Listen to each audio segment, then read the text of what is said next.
नमस्कार, मी सविता किचन शेतकरी या यूट्यूब चॅनलवर तुमचं स्वागत करते। आज आपण झणझणीत तर्रीदार मटकीची उसळ कशी बनवायची हे बघणार आहोत। येथे मी मटकी घेतलेली आहे आणि मटकीमध्ये मीठ टाकून आपल्याला अर्धा तास पाण्यामध्ये ठेवायचं आहे।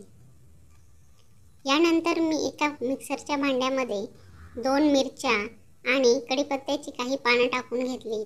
त्यासोबतच लसूण आणि कोथिंबीर यांचं वाटण करून घ्यायचं आहे। त्यानंतर एका कुकरमध्ये तेल टाकून त्यामध्ये जिरे आणि तयार केलेलं वाटण टाकून घ्यायचं आहे। वाटण अगदी 1 मिनिटभर परतून झाल्यानंतर आपल्याला यामध्ये हळद आणि मीठ टाकून घ्यायचं आहे आणि आता आपल्याला यामध्ये मटकी ॲड करून घ्यायची आहे। मटकी तेलामध्ये 3 ते 4 मिनिटं फ्राय करून घ्या आणि यानंतर आपल्याला यामध्ये गरम केलेलं पाणी ॲड करून घ्यायचं आहे आणि 2 शिट्ट्या करून घ्यायच्या आहेत। मटकी शिजलेली आहे।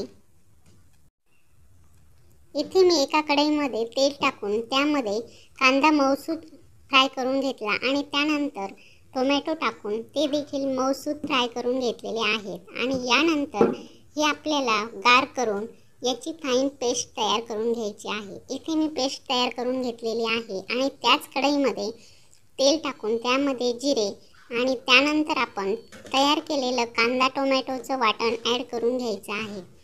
हे वाटण आपल्याला तेल सुटेपर्यंत परतून घ्यायचं आहे। यानंतर मी यामध्ये कढीपत्ता टाकून घेतलेला आहे।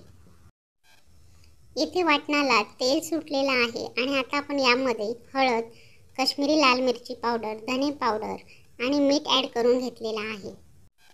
मटकी उकडताना मीठ आणि हिरव्या मिरचीचा वापर केलेला आहे, त्यामुळे येथे मीठ आणि मसाल्याचा वापर बेतानेच करायचा आहे। यानंतर मी येथे उकडलेली मटकी टाकून घेतलेली आहे।